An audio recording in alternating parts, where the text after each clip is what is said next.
Ouais l'équipe, salut à tous, j'espère que vous allez bien. Nous allons suivre ensemble, comme d'habitude, cette fin de match entre le Paris Saint-Germain et Strasbourg. Il reste même pas 4 minutes dans le temps réglementaire, peut-être un peu de temps additionnel, peut-être, on ne sait pas, on verra bien. Et pour le moment, le Paris Saint-Germain mène 2-0, un but de Pembele, notre Titi parisien. À la 18e minute, ça fait plaisir. Un Pembele qui a du temps de jeu. Et Pembele qui profite de ce temps de jeu. Pembele qui s'améliore de match en match. Et ce petit but, c'est une récompense. C'est mérité. Et puis Mbappé qui est venu doubler la mise à la 80e minute sur une erreur défensive des Strasbourgeois. Di Maria qui en a profité pour récupérer ce ballon. Puis comme à son habitude, Angelito très généreux qui donne ce ballon à Mbappé pour le 2-0. Donc, les amis, pour qu'on assiste à un beau match, généralement, faut que les deux équipes proposent du beau jeu. Ah, c'est pas ce qu'on a vu ce soir. Côté parisien, on a maîtrisé, j'ai envie de vous dire. On a maîtrisé, sans surprise, puisqu'on jouait ce soir contre le 18e du championnat. Donc, pas trop d'inquiétude. Hein, même si nos Parisiens ne sont pas au top de leur forme. Ce soir, perso, je n'avais pas d'inquiétude pour ce match. Oh, le but, il est magnifique. Oh, le but, il est magnifique. Un petit but en direct. Idrissa Gueye. Ah ouais, Gueye. Tu vois, depuis ton match contre le Real, où tu avais été stratosphérique, depuis, on ne te voit plus trop. Mais là, tu nous as marqué un de ces buts, frérot. Oh, il est magnifique. Qu'est-ce que t'en penses, Asia? Il est beau ou pas, le but? Viens dire bonjour aux gens. Bonjour. Voilà, ma petite Asia qui regarde le match avec moi. Mais qu'est-ce qu'il est beau, les gars. Le but d'Idrissa Gueye, une frappe sèche. Ah, il est magnifique. Et voilà, les amis, un petit but en direct. Et voilà, pour le 3-0. Et pour le moment, parce que là, j'ai le classement sous les yeux, je suis pas le multiplex. Je suis pas un adepte, c'est bidon le multiplex. Mais, tu vois, là, j'ai ma petite tablette. Et j'ai les résultats et le classement en direct. Donc, pour le moment, Lyon, qui mène 3-0 contre Nantes. Lyon, premier pour le moment. Ah, non, attends, un changement en direct dans le classement. Lille, qui vient de reprendre l'avantage. Lille qui mène 3-2 contre Montpellier. Pour le moment, c'est bientôt fini. Lyon, du coup, deuxième, qui mène 3-0 contre Nantes. Et puis, nous, on repasse à la 3e place, même si on mène 3-0. Une mi-saison, les amis, c'est pas trop ça. On va pas se mentir, c'est pas non plus catastrophique. On a vécu pire que ça, on va pas se mentir. Hein. Bien évidemment, avant l'ère Qatari, on a vécu pire que ça. L'entrée de Fadiga, j'aime beaucoup ce petit jeune Titi parisien. Mais depuis l'ère Qatari, les amis, c'est tout de même le plus mauvais début de saison. Hein, déjà 4 défaites. Donc le record pour nous Parisiens sur une saison, c'est 5 défaites sur une saison. Et là, on est à la mi-saison, on a déjà 4 défaites. Donc attention pour la deuxième partie de saison. Attention à ne pas... la petite récupération de Draxler. C'est bien joué ça. Allez, petit but Marco. Allez Marco. Ah, c'est deux. Et voilà, Moïse Kean.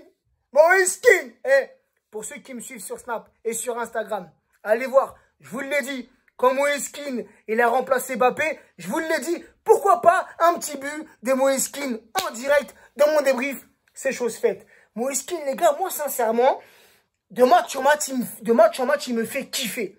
J'aime son jeu, tu vois, j'aime son jeu parce que c'est un joueur qui est costaud, c'est un joueur qui est physique, et c'est un joueur qui est adroit devant le but. C'est un joueur qui bégaye pas, il est devant le but, il frappe, il marque.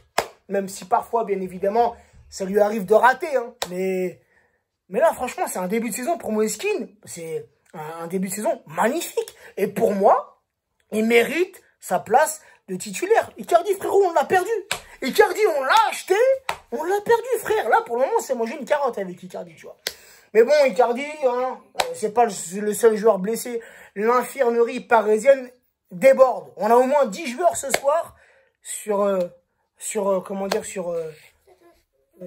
a 10 joueurs sur le banc de l'infirmerie. Voilà, je cherche mes mots des fois. Et ce soir, dites-vous, les amis, défensivement, on avait ce soir aucun remplaçant. Hein, tu regardais la liste des remplaçants ce soir, tu avais 2 gardiens, des milieux et des attaquants. Aucun défenseur, frérot, tellement on a des blessés. Attends, je suis en train de faire le débrief. Donc voilà, après, comme je le disais tout à l'heure, les gars, avant que Idrissa Gueye marque le petit but, pour qu'il y ait du beau jeu, il faut deux équipes. Et malheureusement, Strasbourg, pourtant Strasbourg a déjà fait montrer de belles choses contre le Paris Saint-Germain, tu vois. Même si Strasbourg ne s'est jamais imposé au Parc des Princes en Ligue 1. Mais Strasbourg, ce soir, non, ils sont tout simplement venus mettre le bus, point barre, tu vois. Encore, tout de même, Strasbourg un peu mieux en seconde mi-temps. Ils ont tenté en seconde mi-temps, mais en première mi-temps, vraiment, j'aime pas ces équipes-là qui viennent au Parc des Princes seulement pour ne pas prendre de but et pour ne proposer aucun jeu. Ça, j'aime pas ça, les gars. Et Strasbourg, c'est ce qu'on a vu en première mi-temps. Puis Strasbourg qui s'est un peu plus libéré en seconde mi-temps, ce qui fait qu'on leur a mis 3 buts supplémentaires en seconde mi-temps. Donc voilà, hein, 3 minutes dans le temps additionnel. C'est bientôt la fin, les amis. Encore quelques secondes, mais c'est bientôt la fin. Et un petit coup d'œil sur le classement. Et je pense que Lille terminera premier pour cette mi-saison. Lyon second et le Paris Saint-Germain derrière les Lyonnais. Donc j'espère vraiment qu'on va se reprendre, les amis, pour cette deuxième partie de saison. Il n'y a rien d'alarmant. Il y a seulement un point d'écart entre Lille et le Paris Saint-Germain. Un point d'écart entre Lyon et le Paris Saint-Germain. Donc les amis, rien d'alarmant. Hein, on va pas faire non plus les alarmistes. Il n'y a rien d'alarmant, les amis. C'est terminé. Le Paris Saint-Germain s'impose 4-0. Un bon match, un match convenable hein, de la part de nos joueurs. Des Parisiens qui ont mis de l'intensité dans leur jeu, qui ont été au pressing, qui ont fait preuve d'un très bon collectif ce soir. Un Rafinha que j'aime beaucoup, les amis. Hein, j'ai parlé de Keane, mais Rafinha, je le kiffe de plus en plus. C'est un joueur, on ne le découvre pas, on l'a connu sous le maillot du Barça, mais c'est un joueur vraiment qui apporte un plus au milieu de terrain. Et cette combinaison, non, cette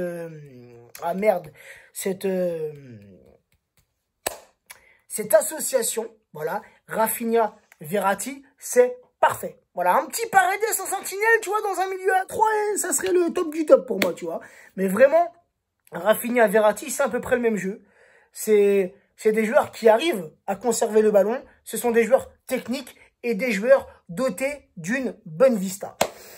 Donc voilà, le 4-0, comme je l'ai dit, on s'impose tranquillement. Strasbourg qui n'a absolument rien proposé ce soir. Navas qui n'a pas eu beaucoup de choses à faire ce soir. Voilà, donc écoutez, je ne sais pas si c'est fini c'est fini pour les Lyonnais. Donc les Lyonnais resteront deuxième et du coup les Lillois resteront premiers. Juste un petit coup d'œil, une petite dédicace. Ce n'est pas dans mon habitude, mais là on me l'a demandé vraiment pour une personne qui me suit. Une personne qui est assez âgée, une personne de 74 ans. Ah, je ne sais pas si je devais dire son âge, mais je préfère le dire. Parce que voilà, ça me fait chaud au cœur. Je vois qu'il y a des personnes de tout âge, de tout club qui me suivent. Et ça me fait plaisir. Donc, Michel Lelon, qui est un supporter marseillais. Marseille qui, pour le moment, est mené 1-2 hein, sur... non, il est mené 2-1. Alors là, je dis des conneries. Voilà, parce que j'ai le classement sous les yeux. Alors, oui, l'OM, qui pour le moment, à moins que ça soit fini, mais je n'ai pas ça sous les yeux. Pour le moment, l'OM est mené 2-1 sur la pelouse d'Angesco. Donc voilà, un Michel qui est un supporter de l'OM. Donc un petit clin d'œil, une petite dédicace à Michel. Voilà, comme ça je ne l'ai pas oublié. Et puis nous les amis, on va se quitter sur ça.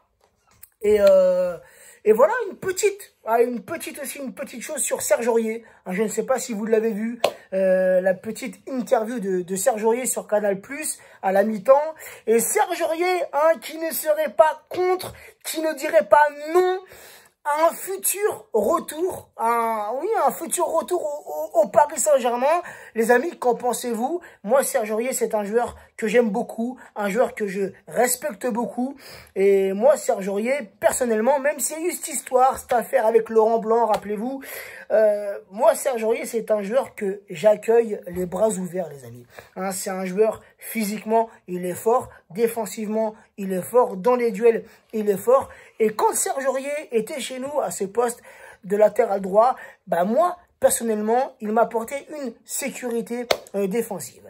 Donc voilà, les amis, c'est bon, j'ai tout dit. une mi-saison un peu moyenne, mais j'en suis sûr, hein, nos joueurs vont se reposer. Et j'en suis persuadé, les amis, on vivra une deuxième partie de saison beaucoup plus belle, beaucoup plus belle et beaucoup plus, je perds mes mots. Bref, on vivra, j'en suis sûr, une meilleure deuxième partie de saison. C'est plutôt ça que je voulais dire. Je suis fatigué, les amis. Excusez-moi, ne m'en voulez pas, je suis fatigué. J'enchaîne le taf. Je finis tard en ce moment. C'est normal, c'est les fêtes. Donc là, je mets le débrief en ligne et je vais aller me coucher. Prenez soin de vous, prenez soin des vôtres et à très vite. Ciao la team. Asia, tu veux leur dire au revoir? Au revoir.